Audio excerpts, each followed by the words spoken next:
This is the Mobile Tech Podcast, brought to you by worldpodcasts.com. Now here's your host, Tech Girl, Miriam Joire. Hi, and welcome to the Mobile Tech Podcast. I'm your host, Miriam Joire, and today is Wednesday, April 10th, 2019. My guest is the extraordinary Vlad Savov. Hi, Vlad. How are you? Hello, Miriam. It's a pleasure for me to be with you, and therefore I'm in a terrific mood. Oh, you're sweet. You're kind. That's great. Listen, I haven't talked about phones in a couple of weeks. Last week, we had a special electric vehicle episode because, you know, I believe that mobile devices can be the things you step into, right? And as you know, most modern cars, at least EVs, are kind of like computers on wheels. So we talked about that with Nikki, and I want to get in cracking on phones because we have a lot of phone news to cover. You are at The Verge, so you cover a lot of phones. You're a bit of an audiophile like I am, and you're a bit of a camera file like I am. So we have a lot to chat about. I am just you, basically, apart from the car stuff. No. We're very different, but we have a lot of kind of similar interests, and we've podcasted together back in the days of Engadget Mobile Podcast. For those people who didn't know this and have been listening to this show but didn't know about the old show, should check out the archives. So I reviewed a phone and you reviewed a phone, and I figure we can spend a bit of time on each. Let's start with the LG G8 ThinQ to get it out of the way, because it's very meh.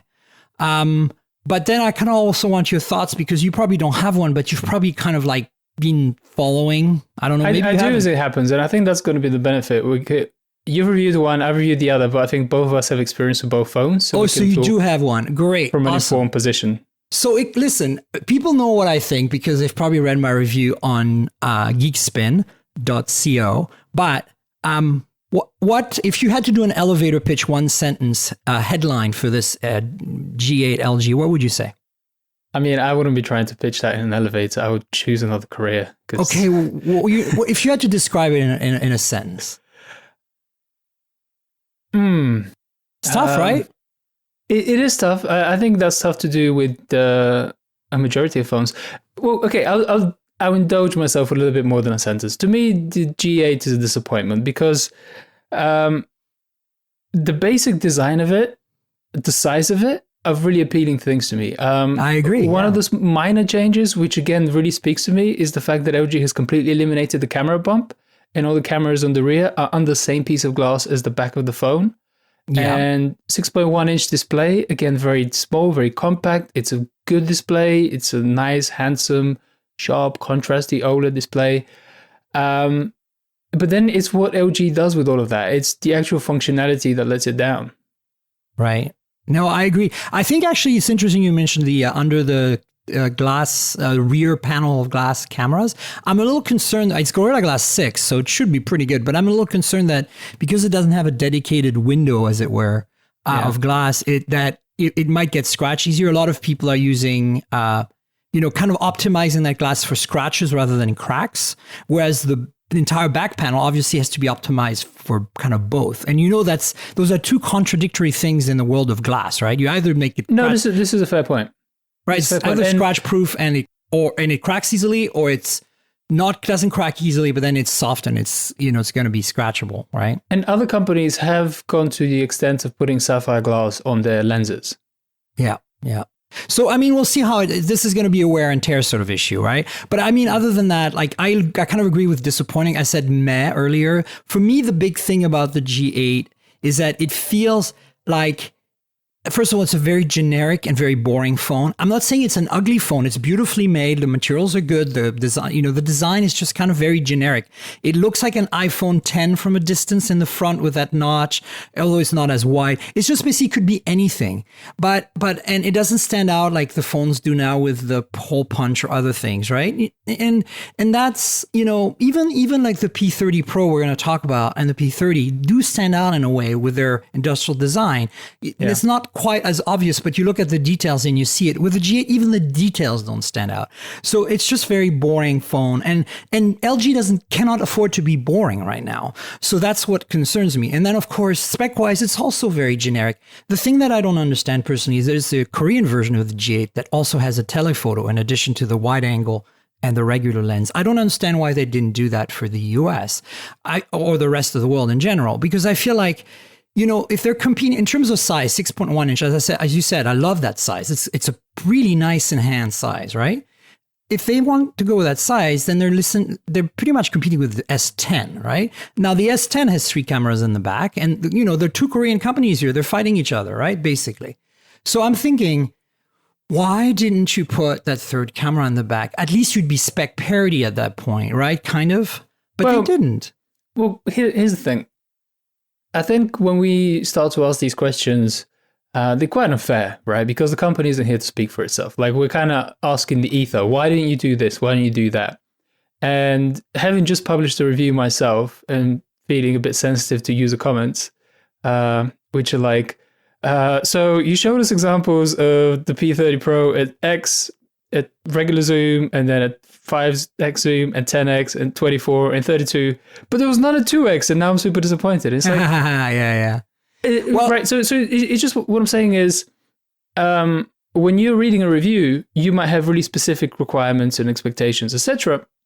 And as much as I try and satisfy those as a writer, I won't be able to satisfy everyone, right? And it's the same situation with companies. They want to satisfy as many users as possible, appeal to as many users as possible, but at the same time, they have trade-offs. Now, having been at MWC, LG did a briefing regarding the G8 there.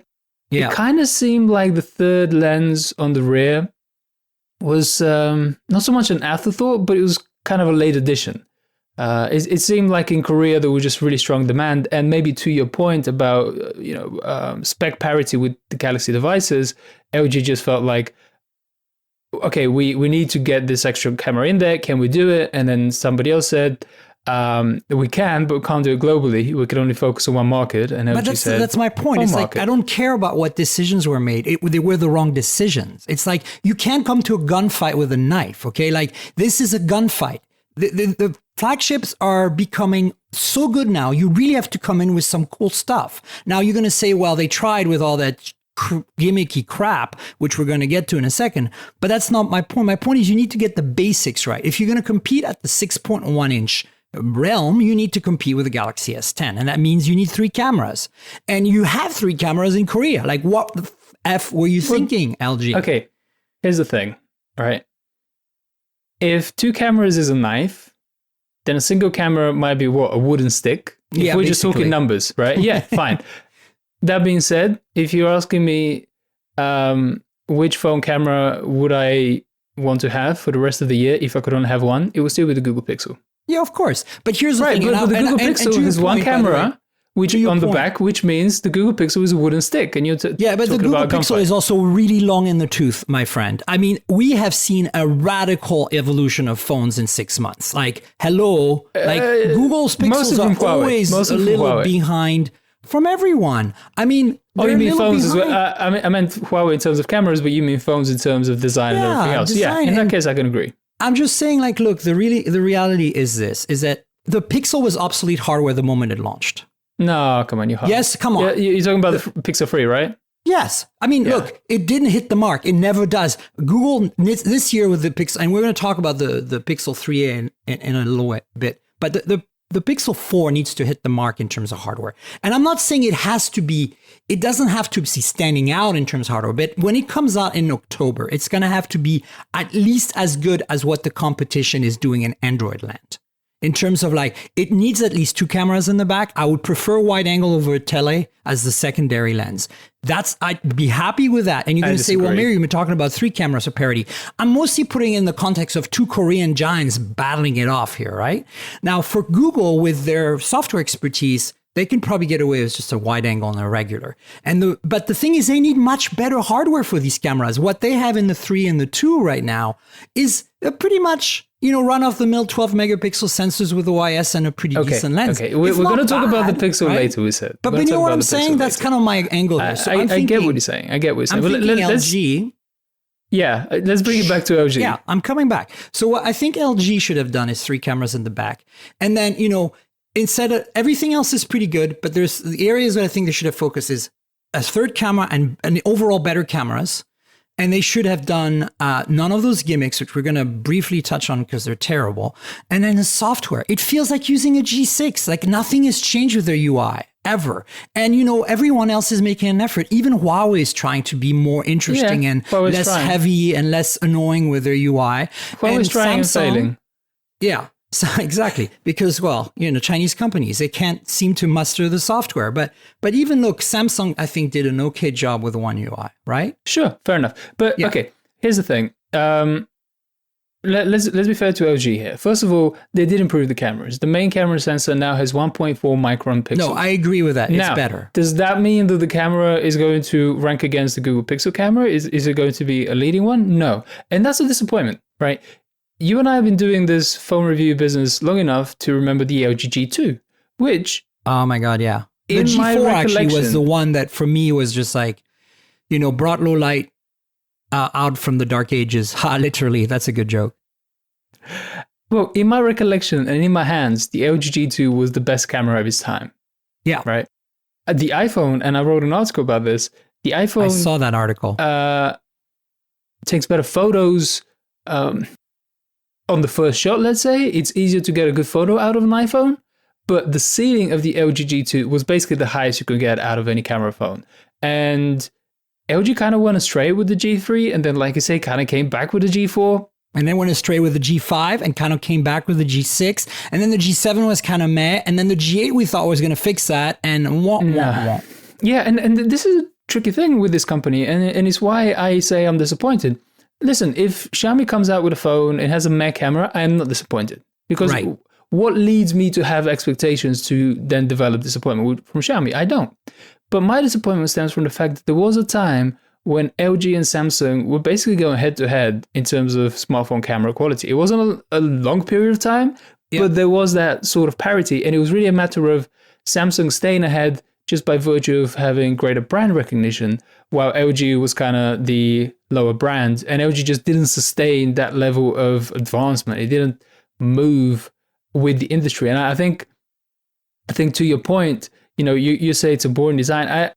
I would call it characterless because LG has tried to just like simplify everything. But the thing is, the time for that sort of design has passed. Yes, you need to be bold now. I mean, at least with your colors. Exactly what you say. And it's really wild to me when I look at Chinese companies, and it's not even form factors, it's the color treatment under the glass on the back.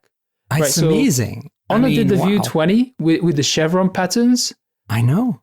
And that thing is, they did it in blue and they did it in red. And that red chevron pattern is just ridiculous. Breathing crystal is all I have to say.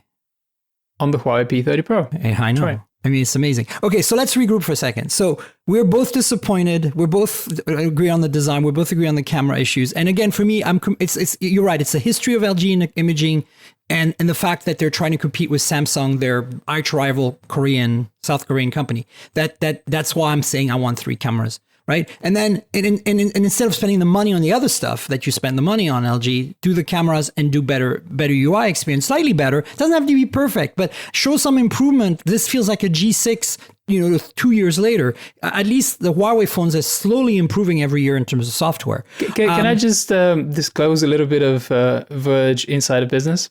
Sure. One of the headlines which we rejected was LG G8 ThinQ review like a G6. Oh, great. See, I said that in my review, but I didn't say it in the headline. That's pretty much, honestly, it's kind of like that. It's too trolly, but at the same time, yeah, well, okay. Let's give another bit of background, which is that LG changed its really senior leadership. I think even the LG Electronics CEO changed over. I know that the leader of the mobile business changed, not this year, I think around the start of last year. Uh-huh. So I think a lot of plans just got check-canned and we never heard about them. And since then, they've kind of been stalling for time and developing other products. I'm hoping. And that might be part of the reason why we're looking at this kind of thing. On the positive side of things, there is the LG V50, which is the 5G device. And that should be coming out some point this month. But it's just a V40 with Snapdragon 855 and a 5G radio, and basically probably worse battery life because of it.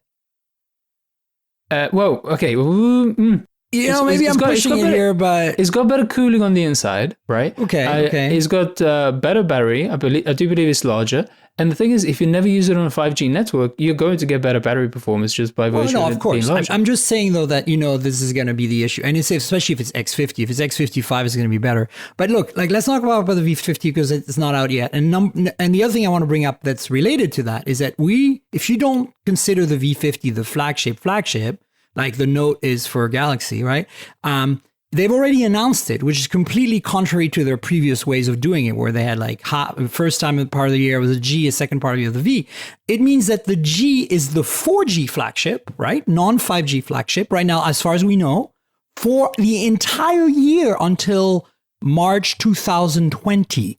How obsolete is that phone going to look in December and January next year? I find that a very weird strategy that they didn't stagger the releases of the G and the V. Unless they have something else. They're not here to answer for themselves. And maybe they have something else coming. Yes. This is what I'm thinking. Maybe the fact that the V model that got moved up to April now. Well, listen, the V model got moved up to April for a very basic reason. LG wanted to have a 5G device ready to go as soon as the networks were ready to go. No, of course. Yeah, absolutely. And that's what LG said to me. It's going to be Sprint, right? The V50's release date is literally whenever the 5G networks go live in the US or Korea, whichever one comes first. We have the phone, it's ready, right? Yeah, no, absolutely. And like you say, because it's built on top of the V40 framework, they're not really reinventing the wheel here. They have a device, it's ready to go, it's got 5G. Fine.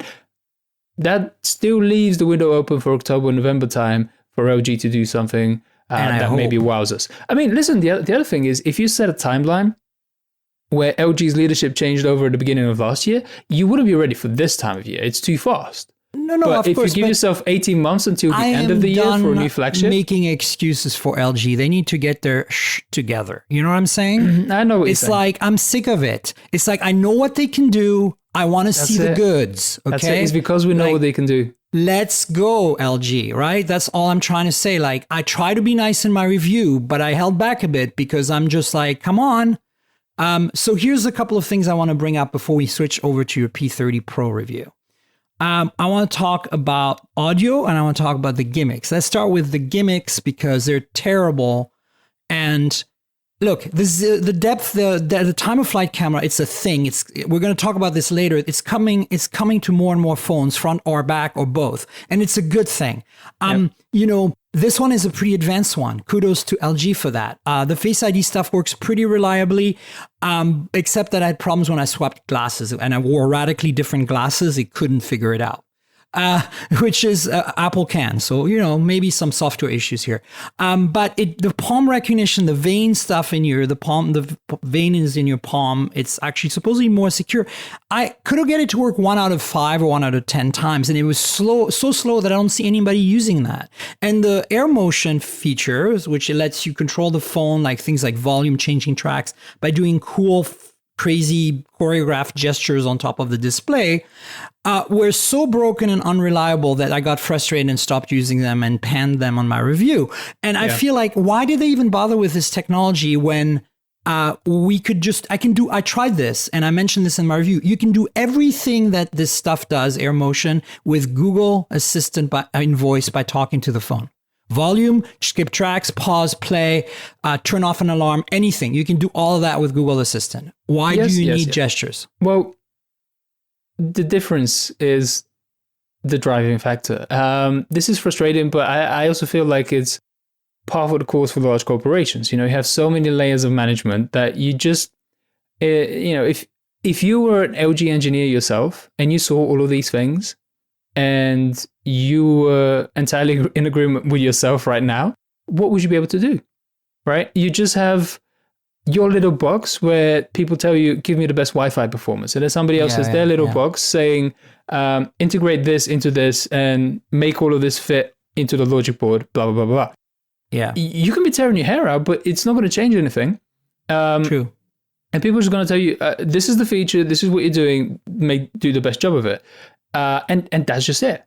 And then you're kind of stuck. And the decision makers at the top of the company, they're kind of like, from the publishing side of things, the publishing business, they're like people who approve content management systems that are trash because, oh, well, this looks like a cool feature and then that looks like a cool feature. And why don't we have 100 features? Because that looks like great value for money, right? Again, I feel like you're making excuses for LG. Like, I don't care. Like, I understand all this. I've worked for companies. How does your not caring benefit anybody?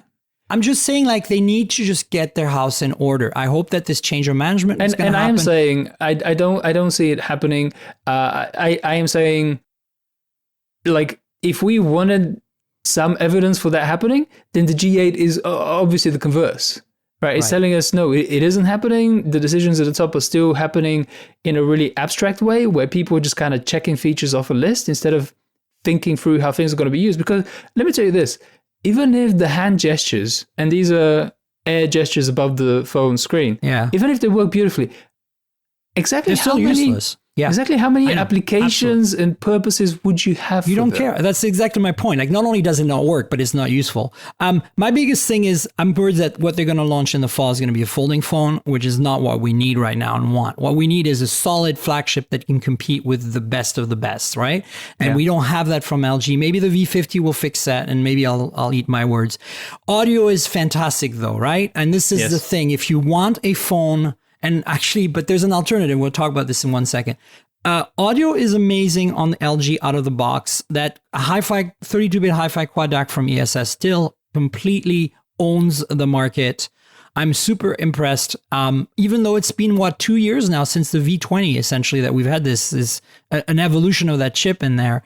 It's still a delight every time you plug in a good pair of headphones and listen to music. Did you notice, by the way, that if you use their music player on content that's 48 kilohertz, it'll upsample it to 96 or 88 too if you ask it to.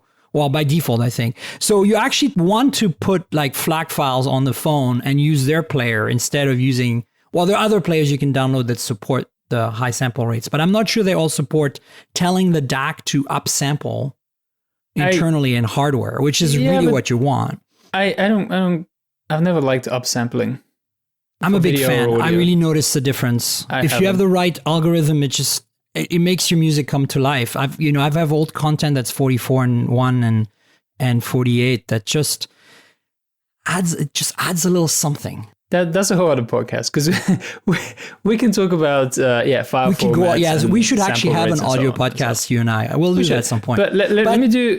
But what are your thoughts on that? Like, well, I mean, there's nothing else to say. I mean, I wrote about this in like 17. I just gushed over the LG G6, which I think was the first time I came across a quad DAC. Like you say, it's certain like a variants, G6. by the way. Don't go out and buy a G6 used. Not the US version doesn't have the quad DAC. Some variants do. Good point. It was the Korean version that had it. Yeah. But just like that version of the G6, the G8 is a terrific phone. And I will say one other thing. It's a super expensive way to get a kick-ass Android portable media player. But hey, it's a consideration because if you actually look around, the dedicated portable media players are running so expensive. I know. But they're running Android 5.1.1. Oh God. Some of them, right? They recently kind of all stepped up to Android 8.1. Most of them aren't even familiar with USB-C and what the hell is supposed to do with that. And their battery life is air. Yeah, right? Of course. So, there is actually another solution. Yeah, you see my segue coming? Okay. I want you to take this one because I'm the one who showed you this one. Oh yes, you did. You did. The full credit to you. I totally plagiarized your great idea for an article on the Verge. What's the plan B if you can't afford or don't want to or whatever get the G8 or get any LG phone with the DAC and you're an audiophile and you have a phone already or whatever? What do you do? Well, I'm a bit conflicted because I'm about to recommend the dongle, which is terrible. Come on, we know it's a good one. It doesn't matter. There is one terrific sounding dongle, and it's made by a company called Hidizs. It's the Hidizs Sonata HD. Isn't it amazing? Did you flash yours, by the way, to the higher sound quality mode? I have not. I didn't know. Oh, you need to, because there's an even better sounding mode, which is the dedicated sound quality mode, where it removes the microphone functionality from the dongle.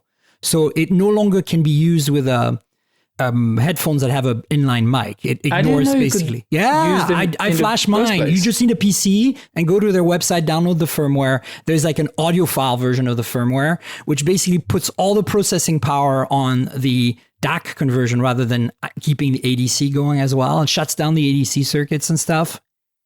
Nice. Now you need to append your review. Listen, my review is glowing enough as it is.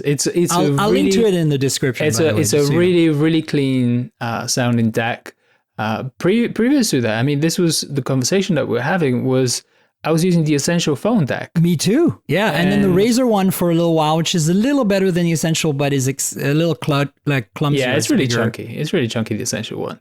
They're not really in the same class. I mean, this is the remarkable thing with Motorola phones, and I think even Sony phones, you just get an audio adapter. You don't get a DAC integrated into the dongle. Correct. Whereas the Hidizs and even the Essential, they both have an integrated DAC, and they're still the size of an adapter. Like there's no wasted space whatsoever. And a good headphone amp. Really a very good headphone amp. Right? But here's the difference. Because the Essential DAC and amp is $15 and the Hidizs one is $28. It's double the price, but that's still very affordable. Yeah, in both cases, it's, I mean, for our typical audience, it's 4 coffees in San Francisco. And probably less I'm exaggerating, 6 actually. It's probably less than a day's worth of parking as well, right? Yeah, it's about an hour and a half of parking. Wow. But here's the difference. Here's what justifies the extra price for me with the Hidizs. The Essential one, to my ears, has a bass bump to it, which I love, okay?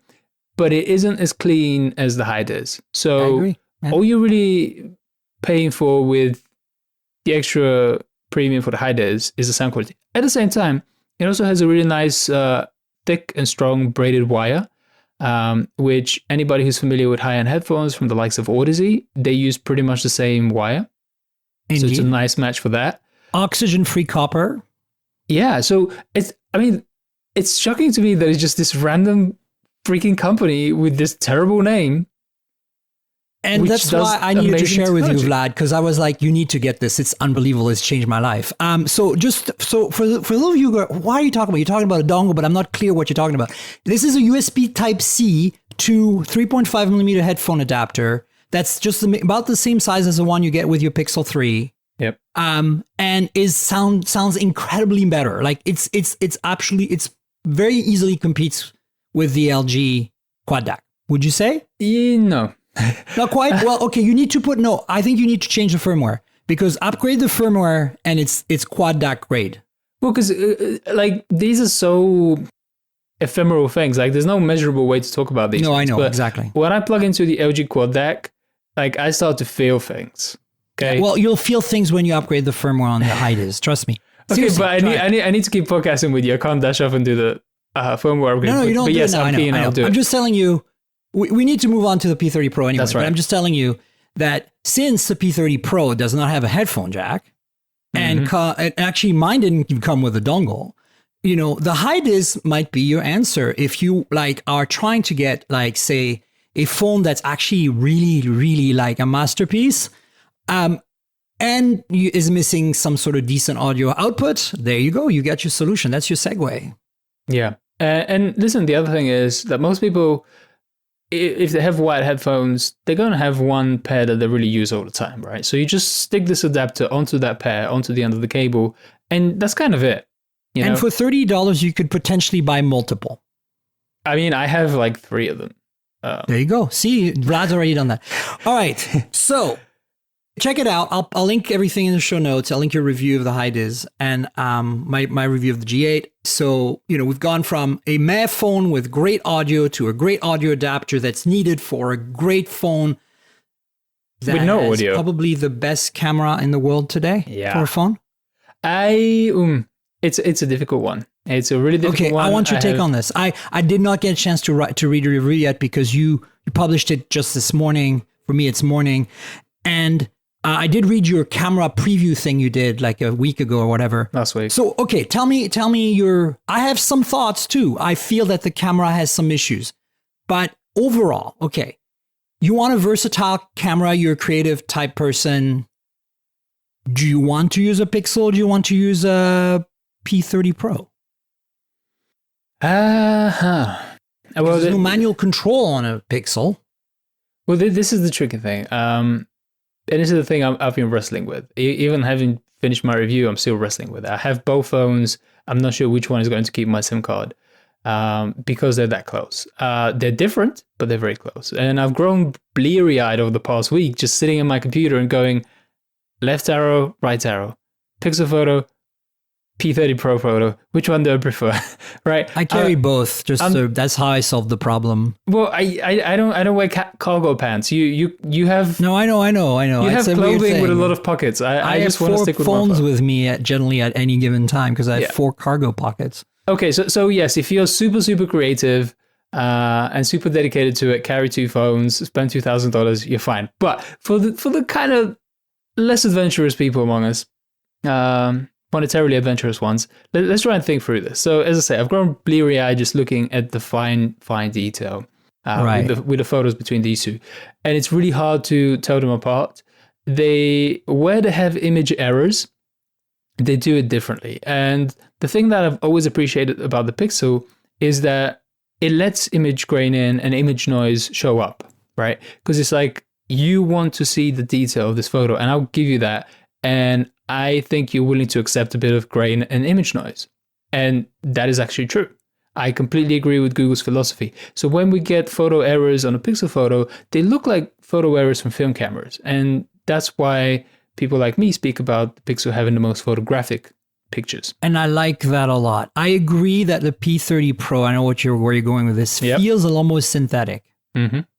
Yeah. But then the other thing is, the P20 had the same problem and the Mate 20 had the same problem as well, right? They did, but not to a greater degree, actually, than the P30 Pro. And this is why I think they're so close nowadays. The other thing is that if you just kind of push that aside, the whole photographic, not photographic thing, if you just look at them more, which one of these gets me sharper lines? Which one of these gets me more detail? Because the other, come on, if you get a bunch of image grain on top of your image, sometimes it looks more detailed because you're like, your eyes are filling in the grain with the detail. Yeah, no, absolutely. It's like this thing, like I prefer the hole punch to the notch because my brain fills it up. Like our brains do that. Our brains are incredibly good at photoshopping in real time. But you need to give it the right input. And if you give it the wrong input, it's like an uncanny valley of doom. Yes, no, right? Exactly. Yeah. And I think your point is exactly true because I am the same way. The notch disturbs me more than hole punch, even if they're physically the same area.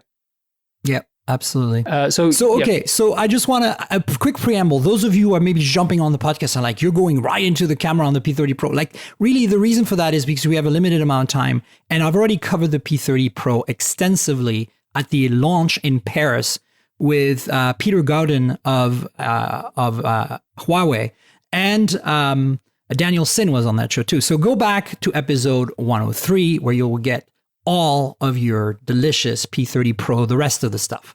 But okay, overall, the phone is great. I like it. Software is kind of, it's always a little bit of an issue with Huawei. But honestly, I don't feel that bad. You put another launcher and a keyboard on there and you're good to go. That's my opinion. Yep. But the camera for me, okay, so here's the thing about the camera. I think that the main camera, the primary shooter, the 40 megapixel with its new sensor that's got yellow pixels instead of green pixels, is I think is a leap forward in photography. I feel that they are able to extract so much light now out of nothing that this is a big step forward. It does have some really weird color science issues though, right? Yep. Like colors on that sensor don't quite look right yet to me because, again, completely different color science. But I think this is an iterative thing. Remember, the P20 Pro came out last year. And again, I know I'm kind of making excuses for Huawei and Leica here, but when you're driving when you're at the front of the train, right? You are going to be the first one seeing the problems and hopefully fixing them, right? When you're the passenger in the back and you're just riding along and doing the same thing, you're going to benefit from all the progress that happens in the front of the train. So I feel like I'm going to give them a pass for this stuff. They hopefully can fix it in software though. The color science is a little weird. If you switch between the wide angle and the main camera and the tele, the colors don't look right between the three. Like they don't match. You have to kind of go in Google Photos and fix it. And it's just annoying. Well, because let's just kind of simplify that down and contextualize it for people. The way that I see it is that, to your point about detail, the photos that I take from the P30 Pro compared to the photos that I take with the Pixel 3, and I'm only going to compare against the Pixel 3 because both of these cameras are way ahead of the Samsung Galaxy S10 and the iPhone XS. Yes. Okay, so we don't even need to talk about those. I know they're the most popular cameras and phones, but they're behind. We're just going to talk about the best. I'm sorry because that's what I do, because this is how the podcast is, and you're going to love this, Vlad. I'm sorry to go back to the G8, but I actually feel the G8 is better in low light than the Galaxy S10. So there you go. I haven't compared it enough to know that. It's actually, it's got a low light mode, which I think, even without the low light mode, I think the G8, I actually was on the pier on San Francisco at night just recently and comparing the two. And of course, the P30 Pro just won. But I had 4 phones. I had the P30 Pro, the S10 Plus, the G8, and the Pixel 3 XL. And, the G8 held its own. And so I think the S10 was the most disappointing for me. I was like, seriously, Samsung, like, you can't take this photo to save your life? Like, hello. So I want to echo what you're saying about the S10 is what I'm saying. Yeah. So now when I'm shooting with the P30 Pro, I feel like it definitely has the highest ceiling for photos. And it's got so much to do with that new RYYB main sensor.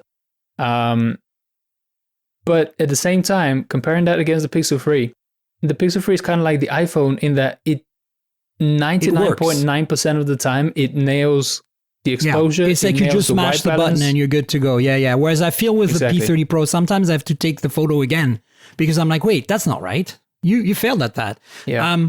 And and that's one thing that honestly all those great Huawei imaging phones since the P9 honestly have had this issue of consistency. It's not as bad as some other phones I've used, but I feel like Huawei and Leica need to work on that. Because average customer... You mentioned Leica twice now, and I don't think we need to. Like, Leica is literally just like receiving the checks from Huawei, cashing them, and then putting it in. I've met the Leica engineers and people that work on these products. They are significantly involved in the development. Okay. Like, it's not just we put the Leica brand on the phone kind of thing. Yeah, it is. Okay. No, we put the Leica brand on the phone, and some of our employees who have nothing else to do, we just send them off to China. They spend a couple of weeks there. They eat some Chinese food. They have a little... Yeah, it's like an advisory role. Yeah, it's absolutely that. But look, it doesn't mean it doesn't help Huawei. Okay, yeah. But I think we're kind of talking around the thing that is... Well, there's 2 highlights with this phone and this camera. Let's talk about those 2 highlights. And we need to just hit them straight away. First of all... Do it. The night photography on the Huawei P30 Pro... Oh my God. ...is the best night photography out of any camera phone ever. And to be clear, you don't even have to use night mode. It's just pure like auto. Yeah. Just hit the button and you're like, wow. And secondly, the zoom, which works with, again, the main sensor and... telephoto periscope lens setup, which gets you 5x closer, but then Huawei does a lot of really good work in terms of calculations to get you really good 5x, really good 10x zoom, and I've taken photos at 20 and 30x. And it's manageable, yeah, I know. And they're super decent. And the thing that I think about with these things is, I know these are niche applications, right? But the next time you go to a sports game... I know. And your friend is there with their iPhone. And yes, the iPhone has a bit of zoom and they'll get a little closer and, they'll have like 30 people in the frame. And you just whip out your Huawei phone, right? Presumably you're in Europe, right? Because the phone isn't going to be in the States. But you whip out your Huawei phone and you just zoom all the hell in to, Cristiano Ronaldo's buttocks, right? And you take a shot of that. That's it. It's the wild thing to me is that these 2 features, like you were saying with 2 cameras, 3 cameras, etc., these are discrete camera features that I can tell my complete technophobe family members about, and they'll get it. They'll get it immediately. Yeah, absolutely. And this is stuff where like Google can maybe compete in low light to some extent, but they cannot compete in zoom. Even the super zoom doesn't even remotely do as well, right? Like, to me, that's the thing that I find incredible about the zoom. I have issues with the zoom. Like, it's the same issues I've had with the previous Huawei zooms, where if you don't lock in the artificial stabilization in addition to the optical, like you don't let it lock in, it needs to lock on. If it doesn't lock on, you're going to get blurrier photos.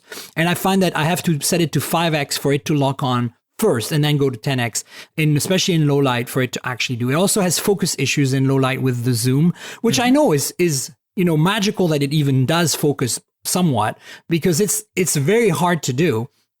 So all of these things are common to all zoom cameras. Any like you take a Sony RX10, which is like a super zoom point and shoot camera from Sony, a really high end one, and you're gonna have the same problems of focus issues and contrast loss because of the zoom and stability issues. But it's amazing that you have this in your phone now, and you can get some great photos out of it. Like my favorite thing is that if you're on a train, say, and the train like is running parallel to a highway, and it's above the highway a little bit, you can be in like 5 times or 10 times zoom, and it feels like you're doing a drone shot or a helicopter shot of the cars on the freeway, right? Yeah. Because you can get that close. Whereas you can't do that with with like even a 2 time or 3 times zoom, right? Well, again, going back to this Pixel 3 comparison, I'm sorry, I've just been obsessed with it. No, you can be all over the place, it's fine. Until the P30 Pro turned up, is the pinnacle of smartphone cameras, right? It's just, as far as I'm concerned, it was undisputed, untouchable. Others can have zoom, whatever. I am taking the best possible photos with the Pixel 3. I do my job, my professional camera, with the Pixel 3 XL. I actually was using the Mate 20 Pro to do my photos for my job. Well, Mate 20 Pro was good, right? I don't dispute that at all, but the P30 Pro is a whole other beast. And I know, that's what I'm saying. I'm just saying, like, until I did not use, I did sometimes use the Pixel 3 XL for my work photos, but I found that I used the Mate 20 Pro most in the last 6 months. And then, of course, now I use a P30 Pro. Right? So here's how they compare to me. Again, the Pixel gets all of the, here's the fine detail. The Pixel gets all of the adjustable things right. Okay. Yes. And I've just been looking at a couple of photos before coming here to do the podcast. Those are things I can tweak. Whereas the P30 Pro, first of all, outdoors in sunlight, it tends to have a red tint. And the color science issues. Which for me, this is just my particular subjective preference. I like it. It's just a warmer photo, and I should care that it's not true to reality, but I just like warmer photos. I like the red tint. And the other thing is I open up Google Photos, and if I want it gone, so it's gone in milliseconds. This is interesting you bring that up, because I find that in the last year or two, I don't pretty much shoot a single photo without going into Google Photos and tweaking it a little bit now. I used to not do that ever. And now I pretty much, quote unquote, develop every photo I take. Yeah, because Google Photos is right there. And it is, as basic as it seems, it's really powerful. Google Photo gives you another layer of AI on top of any Android phone or iPhone that you use. Like a layer of computational photography to enhance what you have from the camera. So if your input is really good to start with, like P30 Pro, you're going to even be able to tweak it potentially better. That's it. And here's another thing. I am taking a nice Google Night Sight photo. And Google Night Sight blew my mind when it came out in October last year. Oh yeah, it blew my mind too. It was a revolution. 6 months later, I'm taking a night sight photo. I'm doing the absolute best that I can in the circumstances, right? And it's grainy. It's kind of starting to tear apart. It looks like, what do you call it when you have bread that's really soggy, right? It just kind of tears apart like that, like chunks of bread tearing apart. That's how the Google Night Sight photo looks, because there's no light, for crying out loud, okay? Yeah. It's impressive that anything Pro comes just pulls light out of like nothing. Yeah, I think you were going to say out of his backside, and it's kind of like that. It's kind of like that. And okay, so I take that Night Sight photo and I go into Google Photos and I try and edit it, and there's just nothing to work with. Google gets you your optimal best results. It's basically the best that hardware can do. And this is kind of back to what I was saying. The Pixel 4 hardware needs to go up in performance. Sure. Because especially when you sell a phone for $800-900 like they're doing. Come on, guys. Let's get the show on the road. Even low light photos with the P30 Pro, even zoomed in photos, where I tend to find it has less contrast, I think you mentioned earlier. You fix it, yeah. I go into Google Photos. You have so much headroom. I know, you can fix everything. Yes. It's kind of like when I went into Lightroom with RAW photos for the first time, and I was like, So this black area, can I turn off the shadows? And it's like, holy crap, it was all there. There's all kinds of stuff in there. I know. Right. And then same thing if you get the zoom and it's a little blurry, either because of atmospheric pollution or because, and that's pretty common, by the way, if you take a photo of something far away with the zoom and you find that it's, no matter how hard you try to focus by forcing focus and stuff, it's a little soft. It's generally just the air that gets in the way. Your eyes don't see it because you're like not zooming in with your eyes. But then you know what I find? I go into Snapseed, I play with details a little bit, and boom, it's back. You know? And of course, contrast, I can play with that. Yeah, no, it's magic. It's like you have so much like base data that you can play with. It's a freaking delight. Yeah. So let me just kind of do a wrap up on the P30 Pro. So because I know we said we're going to talk about phones, not just phones. We're going to talk about more camera stuff, but not in the context of the P30 Pro. Right. So bottom line with the P30 Pro is the camera is amazing. If you want the most versatile and the most capable camera, this is it on a smartphone. I think if you want the best camera that would just take snaps quickly and do the absolute best for you, I still think that Pixel 3 edges that. But, and this is kind of our privileged position as phone reviewers, the P30 Pro is just vastly more exciting, right? And as much as I don't like Huawei software and as many own goals as Huawei scores with that piece of garbage software, there are things like Nova Launcher, there are icon packs, you can modify, customize things out of the way. The only downside, another upside with a P30 Pro, it has a 4,200 mAh battery, which lasts for a lifetime. Forever. If I was like, I think I can go when I'm in airplane mode. I sometimes I use my phone just as like media players and cameras, and I don't use them extensively. Like I don't do anything else on them. And I can go 3 or 4 days with the P30 Pro. Like it's like what? Yeah, it's bananas. It's bananas. But there is one downside, and that is actually the display. And that's a major component. It's not a Quad HD display, unlike the Mate 20 Pro. And it's an OLED. It's okay. It's not great. And the thing that I've noticed is with white or light things being displayed on the screen, because the edges are curved, you get a bluish shadow right on the edge of the screen. Oh, of course, yeah. It's got the stupid waterfall Samsung curved edges. Yeah. Ugh. So here's another thing. I want to segue, but I want to kind of segue by going through the P30 quickly. Mm-hmm. I know you didn't review it, but I'm sure you have one like I do. Well, now I'm thinking about it right now because that phone is flat. It doesn't have curved edges. That's why I'm bringing it up. I've been using it lately a bit more just to kind of get a feel for it. And there are two things I love about that phone. The display is flat, and so you have less of that issue. And it has a headphone jack. Hey, why not? So if you're looking for, and it's $799 versus €999 retail. In fact, you know what, by the way, you can import the P30 Pro gray market in the US for $700. So not the Pro, the 30 for $700 US. So I haven't looked at the P30 Pro prices. I only looked at the P30 because P30 I was Pro trying to get, is $899 at B&H Photo. Well, there you go. So $900. So it's not bad, honestly. Like when you think about what with 256 gigs of RAM, by the way, that's really quite good. All I'm saying is that when I was cross-shopping the G8 with other phones that US customers could buy, I found the P30 for $700 online. And I'm like, at that price, that's a really good phone. Like that is, Galaxy S10e pricing, okay? Like, whoa, wait a minute. Well, so anyway, let's just point out the main camera, the RYYB sensor that we've been talking about, that's in the P30. So it shares It's just that. not OIS, yeah. It doesn't have OIS and has an f/1.8 lens versus f/1.6. And by the way, as a correction, I made a mistake in the specs when I read them on the podcast 2 weeks ago. The P30 Pro is 1.6 f-stop with OIS on that sensor, whereas the P30 is 1.8 f-stop on that sensor, but without OIS. So there you go. So one final thing is they have the time of flight sensor on the back of the P30 Pro, not the P30. Yeah, correct. That gives the camera system depth. You know what I find it really helps most is the aperture mode. I find the portrait mode's okay, but the aperture mode is magically better this time around with the depth sensor.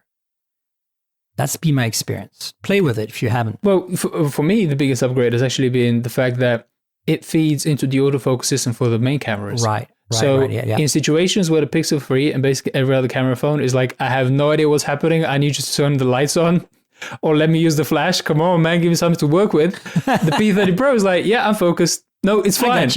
No, trust me. Like, I'm looking at the black wall and it's like, I got it. And then it takes the photo. And it's like, holy crap. All right. Yeah, that's my conclusion for the P30 Pro. Holy for the night mode and crap for the zoom, but good crap.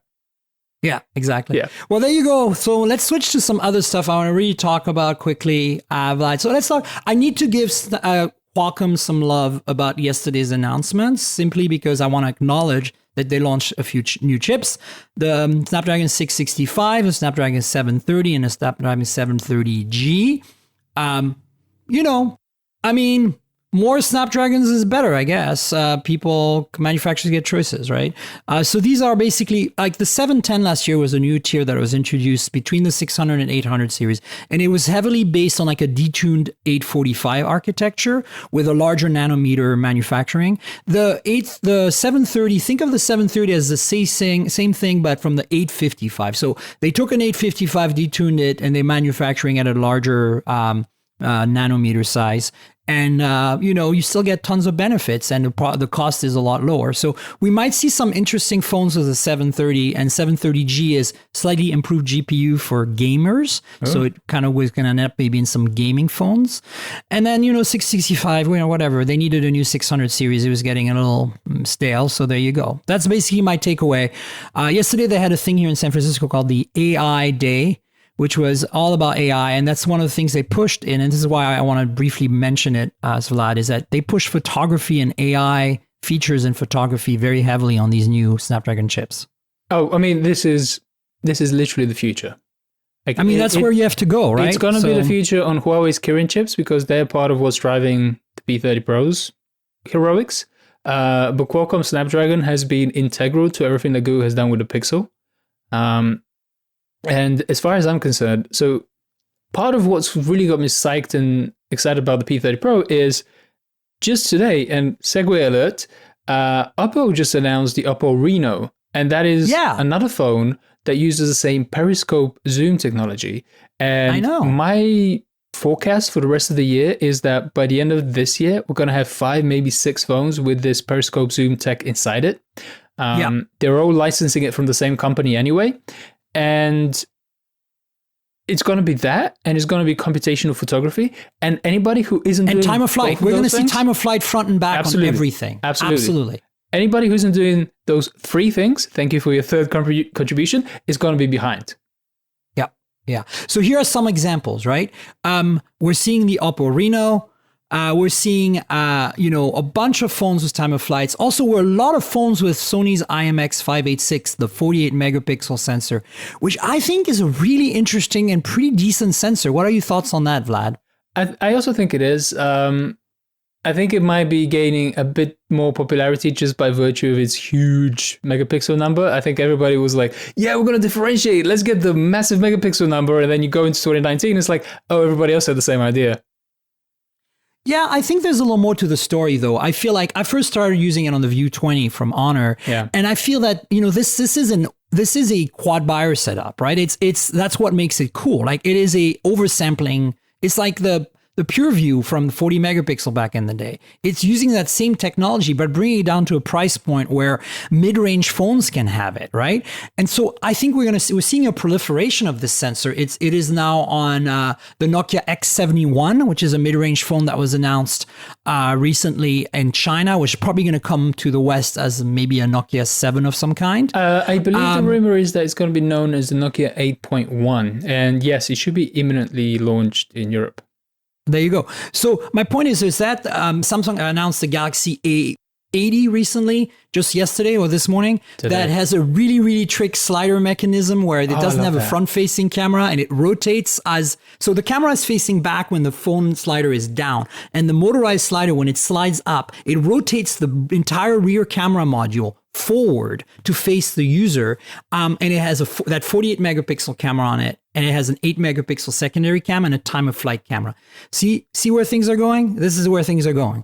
And this is a mid-range phone from Samsung. I mean, sure, it's mechanically complex, but I kind of like, You can't get water resistance on these phones, but I like these form factors that are whacktastic. I love how the industry is experimenting, Vlad. It's making me happy. You can't just drop whacktastic on the podcast and just like carry on. Okay, what do you have to say about whacktastic? It's a beautiful word. I'm going to keep using it. But I am 100% on the same page as you. This is Samsung's first, at least to the best of my knowledge, first smartphone slider of any description. And correct.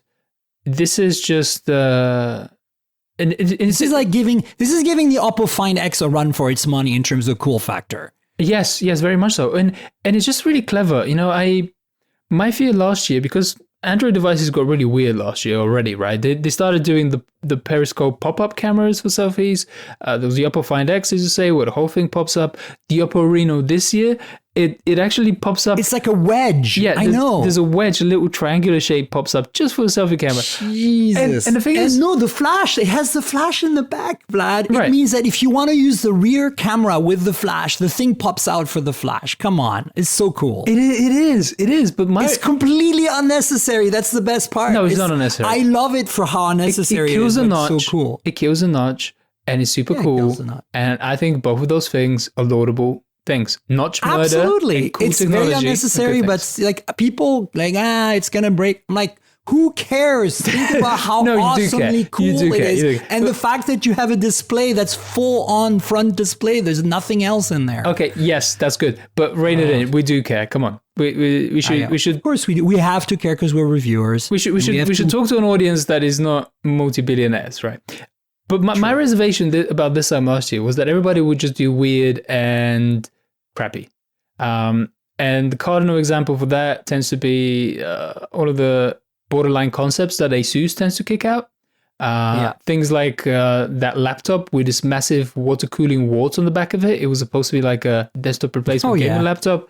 Or the time when they did the Asus Tai Chi, where they had it's a netbook with a laptop screen on the inside and a laptop screen on the backside, because it's like the Nubia X of laptops. Oh god, and yes, the Nubia X. I hate that thing's entire existence. The supposed wraparound smartphone that wraps around your wrist, which is the size of... No, that's not the one I'm talking about. I'm talking about the phone that's the smartphone with two displays, front and back. Oh yeah, so full screen in the front. I'm not talking about the wrist thing. The wrist thing is the Nubia Alpha. Yeah, the Nubia Alpha. Okay, so first of all, I hate the Nubia Alpha. It takes a foldable screen. But I was talking about the Nubia X. Well, let me just have my little mini rant. It takes a foldable screen, folds it around your wrist in the most disgusting handcuff-like design. It's disgusting. Yes. Why are we even talking about this? It's not even on the list. Right, forget it. We talk like the Nubia X though. The Nubia X isn't the only phone. I think Oppo have done a phone with a screen on the back and the front. Correct. I think that's kind of cute. Again, I like it. I can see some That's potential. what I'm bringing it up. I'm like, you said Tai Chi. I was like, hey, a laptop with two screens, front and back. It's like a phone with two screens, front and back. And anyway, I mean, this kind of speaks again, going back to the G8 and to your point, everybody's character now. Apple, for whatever reason, I was looking at the iPhone XR. I will not call it 10 ever. Okay. I was looking at iPhone XR promo page on the Apple store, and it was saying how to do a 7-layer paint coating under the glass, right?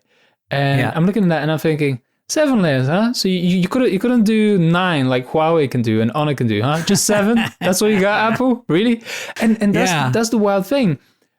These Chinese companies, like when you say LG needs to get its S together, they really have their S together on hardware and engineering. Oh my God, they do. I knew. I mean, honestly, right now, I hate to say this. This is my gut feeling as a journalist who reviews this stuff all the time. Huawei is the world leader in hardware. Like, if you look at what they do, it's like, holy crap. Like, seriously? Like, wow. It's tough to argue. Listen, you know this just as well as I do. When you go to a Huawei event, it's going to be a cluster fudge, okay?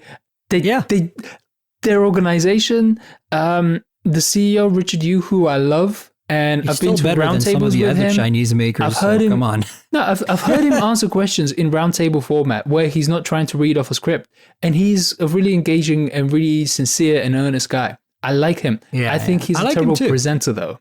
Right? Yeah. His English is not really that great, and So first of all, somebody needs to tell him, let's just hire a native English speaker or somebody who's close to a native English speaker to do these presentations. I think Xiaomi benefited so much from having Hugo Barra. Oh my God, it was so great. Yeah, I know. It's too bad he's at Facebook now. Come on, Hugo. He literally sold out to the devil. I am not using a metaphor. He sold out to the devil. I know so many, I know people you could work at Pebble that sold out to Facebook. And on the, what's that camera team? The Facebook portal? Yeah, that thing.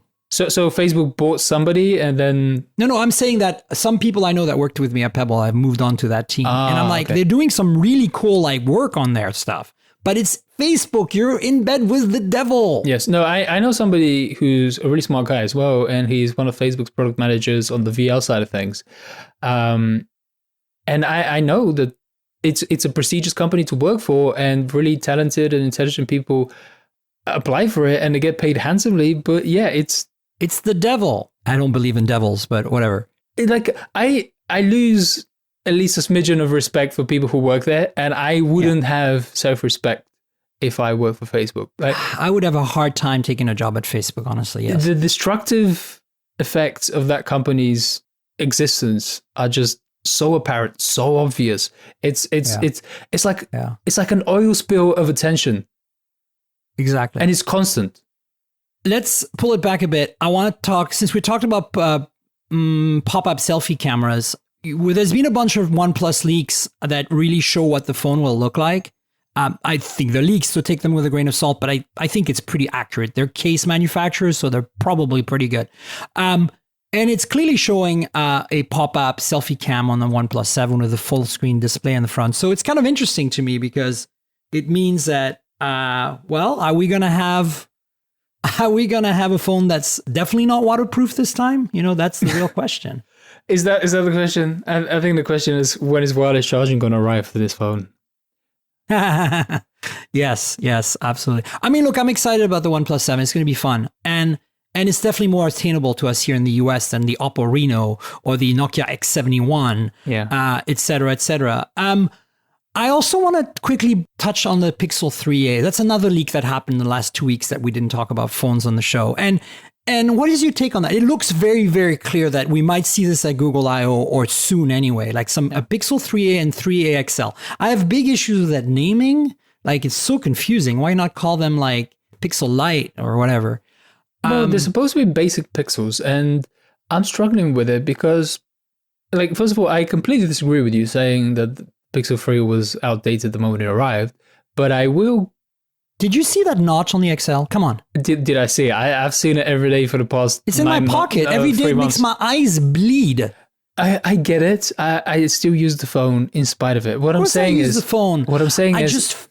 I'm trying to come closer to your position. Google made good hardware. What if? I'm coming closer to your position in saying that even though I don't think the Pixel 3 was terrible on arrival, I don't think it stood out in any way in terms of its design. I completely agree that the Pixel 3 XL notch is egregious and enormous.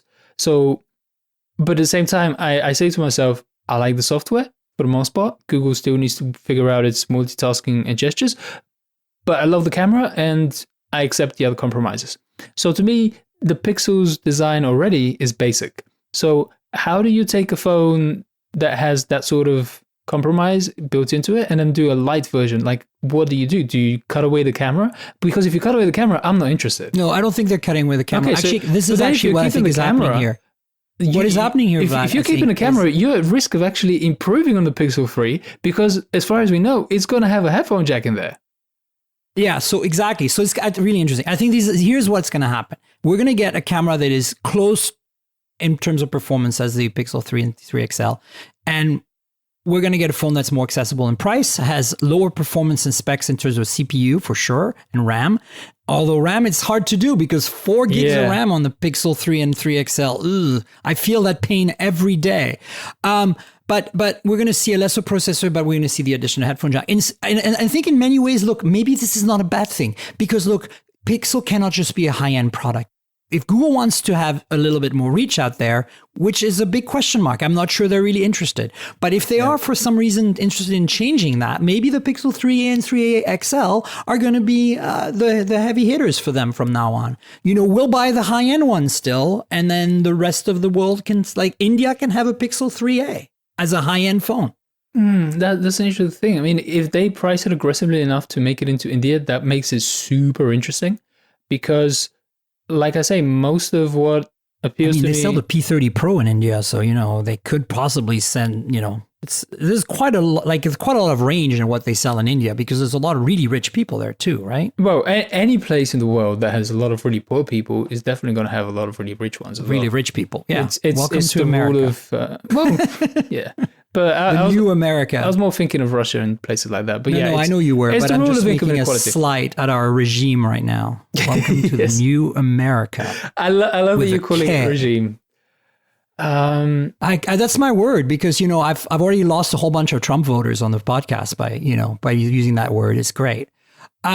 So one phone we didn't talk about that has that 48 megapixel sensor, as I told you, like that sensor is a thing, is a rumored Moto phone with 4 cameras. So how about that? I'm literally yawning. Oh, you're really bored, aren't you? No, I'm bored of Moto. I do not have any more emotional bandwidth for Motorola. This is a company that has done really great industrial design. Like, I've loved some of the Moto Z series. It has managed to put great software, great displays into its phones, and it just seems to not give a damn about cameras. So I don't care if they put... You don't even have to mention this. Like, I don't even want to spend more time talking about Moto. Yeah, but I don't even care if they put some sensors in there. I have no faith, and I would love to be proven wrong, but that's what I have to say about it. Yeah, no. I mean, let's see what happens. I welcome more phones. The more phones, the better. Speaking of Moto, though, Verizon 5G is live in the US.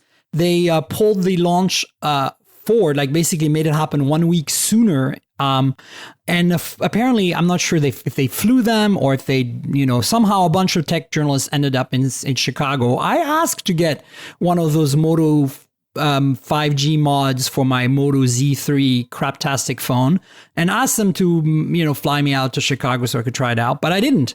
So I don't know if they flew people or if people decided to go and then it became critical mass and a whole bunch of them came and Moto did something or Verizon did something.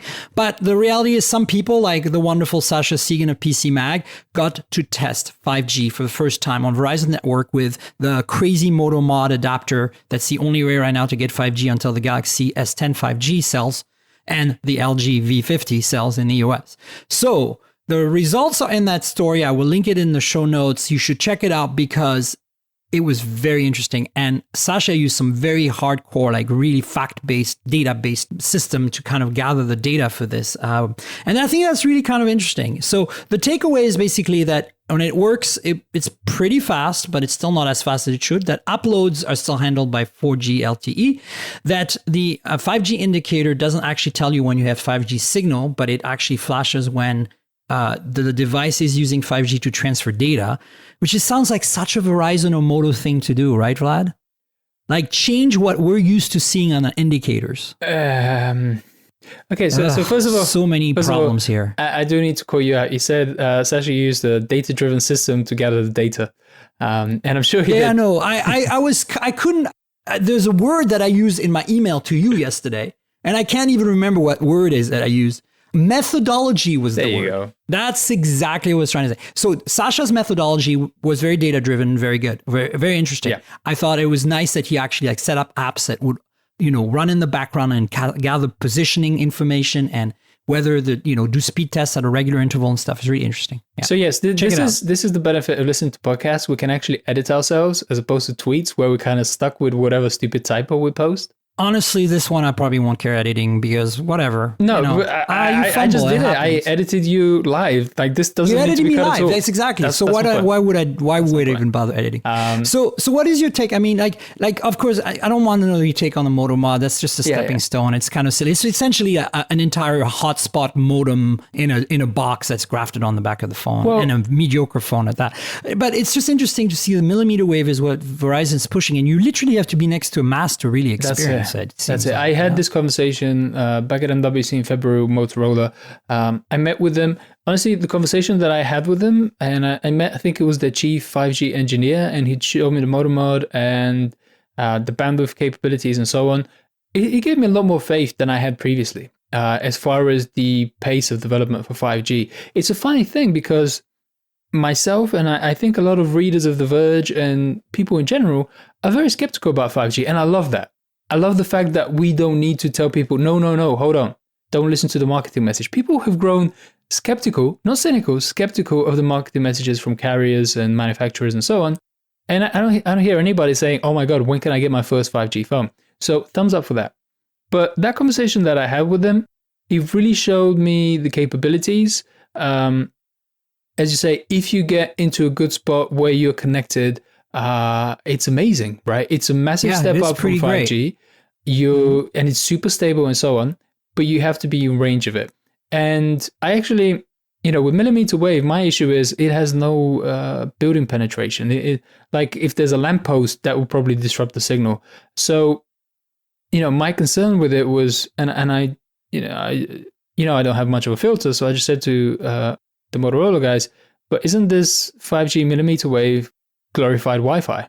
Yeah, it pretty much is. Right, because it actually operates at a higher frequency than Wi-Fi, so it's that's what it is. And they're like, yeah, but think about that. And when I say glorified Wi-Fi, yes, I'm being a bit mocking, but if you do have all of these access points dotted around the city, which these guys are determined to make happen, if you have them in every building and it's all around you, basically a city-wide Wi-Fi network which your phone can connect to, and if that's all 5G is, and it won't be, 5G will grow. There'll be sub 6 gigahertz, sub 6, yes, sub 6 gigahertz, sub 6, yeah, that's right. Exactly. 5G. Low band, as they call it. Yes, yeah, low band 5G versus high band, and that will be much more familiar and much more similar to 4G. So, but even if all 5G is glorified Wi-Fi, but it gets you coverage everywhere, that's still going to be a massive upgrade. This is a tricky thing, though. I think the power consumptions eventually is going to be far lower than Wi-Fi, though. The way it's architected, I think that's the other big thing you should take away. That's important too. But this is the thing. If your promise is centrally dependent on just super wide coverage, super comprehensive coverage, and you say to people, okay, we have 5 access points in these particular spots in Chicago, go and hunt them down like they're Pokemon hotspots. Yeah, basically that's what it was. It was like a scavenger hunt for the tech journalists. It was great. Yeah. Chris Welch from us, he went over there to do the testing, and I think he had a GIF where he held the phone in his hand and it was showing 5G, and then he moved it back by, I don't know, 10 inches, and then it switched out to 4G. Yeah. Well, it's because the indicator doesn't actually show coverage, and it shows that data is being downloaded and transferred. So you don't really ever know what's going on. Also, it says 5G UWB for ultra wideband. Right. It's like, come on, Verizon, you're so clever at coming out with stupid icons for your freaking signal stuff. Why don't you come up with something a little bit more exciting than 5G UWB? No, I kind of like that. Anyway, we should wrap it up. And I want to give you a chance to introduce people to where they can find you on the internet, Twitter and all that. So do you want to tell people where to find you? They really should know already. Come on. They should, yeah. But, you never know. There are the noobs out there and they never heard of the Vlad Savov, the great Vlad Savov. Well, Come on, go. If anybody knows about you and they don't know about me and they don't know about our love and friendship, they're not keeping up. Yes. Any case, TheVerge.com website on the internet is where I write most of my stories and ideas. And when I steal any from you, they also go over there. It's perfect. I don't have to write stuff. And I can be found on twitter.com/VladSavov. I don't use Facebook. I have an Instagram account, which I've abandoned. So don't go there. Well, that's sad. I mean, I don't blame you for abandoning. I get why, but it's like, you take such great photos. It'd be nice to have them on Instagram. Well, I put them on Twitter, so nobody's missing Twitter, out. Before I publish, Twitter is where it's at. Yeah, before I publish a review onto The Verge, because that's supposed to be the final, the authoritative, the fully tested and verified conclusions, I put my rough drafts onto Twitter. My little joke is that tweets are my minimum viable product. There you go. I love that. That's great. So you folks know where to find me. I'm at TankGirl, TNKGRL on Twitter and Instagram. That's like the comic book TankGirl, but without the vowels. And you can find some ramblings there and lots of photos. And of course, there's a YouTube channel that goes with this podcast called youtube.com/Miriam Jouar. It's my full name spelled out. If you wonder how you spell it out, just go to my Twitter and you'll see my name, and you can go Miriam Jouar at the end of youtube.com and you'll get to the channel. Lots of unboxing, some hands-on, some interviews, some stuff, whatever I can. It's extra content, basically. Since this is an audio podcast, you want some visuals, go to my Instagram, go to the YouTube channel. Most importantly, mobiletechpodcast.com is where the URL for the podcast is. If you stumble on the podcast, you don't know where the rest of the episodes are or whatever, you have the RSS feed right there. We're on Apple Podcasts, Google Podcasts, Pocket Cast, Overcast, TuneIn Radio, a bunch of other places. So it'll be easy to find Mobile Tech Podcasts. I also want to thank our sponsor, Audible. Audible.com is the platform for audiobooks. If you like to read, but for some reason you can't read books on paper or on e-ink on a Kindle or something, you're driving all day, whatever it might be, you can subscribe to Audible and you'll get tons of books to choose from, to listen to. And more importantly, many of these books are read by the authors, which is kind of cool. If you like your authors, you can hear them speak to you in their own words. So if you go in the show notes below, there is a link for you to support the podcast. If you sign up for Audible through that link, you get 30 days free trial, which is really nice. But more importantly, you support the podcast. So check it out. It's audibletrial.com/mobiletech. That's audibletrial.com/mobiletech. That's if you don't want to look at the show notes and you're right there and you're ready to type in your browser. That's it, folks. We had a great show. Vlad, thank you so much for being on the show. It was so great. Thanks, Mary. Yeah, come back soon. We'll do an audio episode. That sounds like something I want to do. What about you? Absolutely. I can tell about all of my Odyssey fascinations. Okay, Odyssey Fascinations. Maybe that's what should be the title of the show. All right, folks, I'll catch you next week with another show, and stay tuned until then. Cheers, everybody. Bye. This has been the Mobile Tech Podcast with TankGirl, proudly presented by worldpodcasts.com. You can visit us online at mobiletechpodcast.com.